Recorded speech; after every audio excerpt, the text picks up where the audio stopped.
Today's 8-track tape day. I'm sure back in the day you probably had an 8-track or two and probably still have a few laying around. I know I still have a few. And in honor of that, there is one guy that knows everything there is to know about 8-tracks. He lives down in Grants Pass, John Constantino.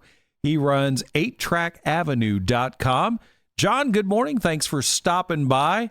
And how exactly did 8-tracks get their start? Well, from what I understand, it came to be as a means of a portable music format, specifically for, I believe, Learjet.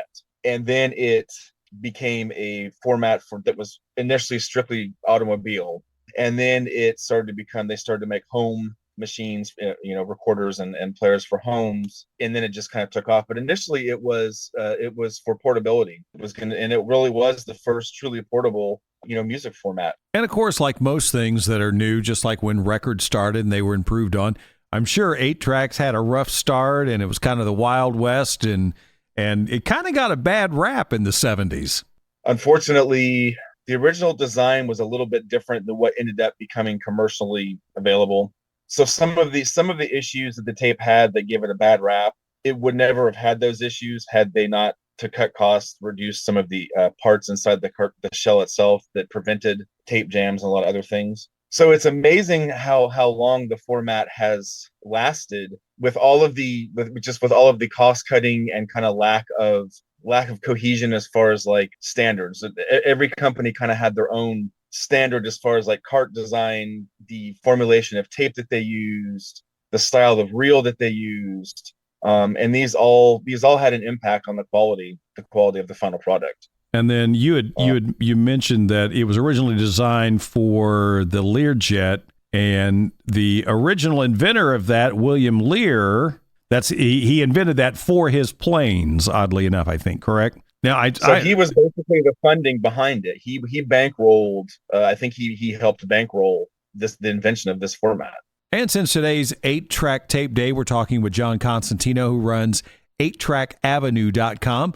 We'll be talking more with him next hour here on 1260 KLYC.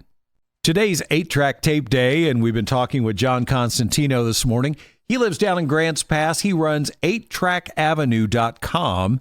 So if you have some old 8-tracks around that you'd like to listen to and get repaired, he's your guy. And John, exactly how did you get started with this? Well, it started out as just a hobby in initially the early 90s when I was in high school. So I was into it for a few years, but I didn't know that there was repair stuff available. I didn't know you could repair them. I didn't know that there was any kind of this was before the internet and stuff. So unless you had something in your particular town, like a record store or something that had somebody there in the know, as far as this format, then I think most people didn't realize, unless they had kind of grown up with it, that you could fix them if the sensing foil splice broke, whatever. So I was into it for a bit, and then if a tape broke, it just would go in the trash because I didn't think you could fix it.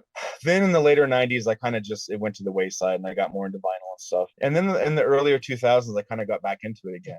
There were some sellers on eBay that sold some replacement pads and stuff, and I just started to think that the quality wasn't that good, and that it wasn't doing the format justice. So I started to just kind of tinker around as a hobby in my spare time with different materials and stuff to make pads, and researched about the sensing foil and about how to repair different things that cropped up with the format. And then from there, I started to kind of just do it as a little side business. And then now it's become my full-time job is repairing tapes and making repair supplies for them. So if you've got some 8-tracks laying around and you'd like to listen to them again and bring back memories, but they need a little bit of work, John's going to be your guy. John, you've got a website and everything. Yes, 8trackavenue.com, and that explains the process of sending me your tapes. It gives you tips and tricks on how to repair your own tapes if you would like to do that. And I have an online store where you can purchase items to do repairs on your cassettes, broadcast cards, and 8-track tapes. And you're on Facebook as well? I'm on Facebook as well, yes. You can look up John. His website is 8trackavenue.com. That's the number 8trackavenue.com. Look him up on Facebook. Same thing, the number 8-Track Avenue. John, thanks so much for stopping by today and helping us celebrate 8-Track Tape Day on 1260 KLYC.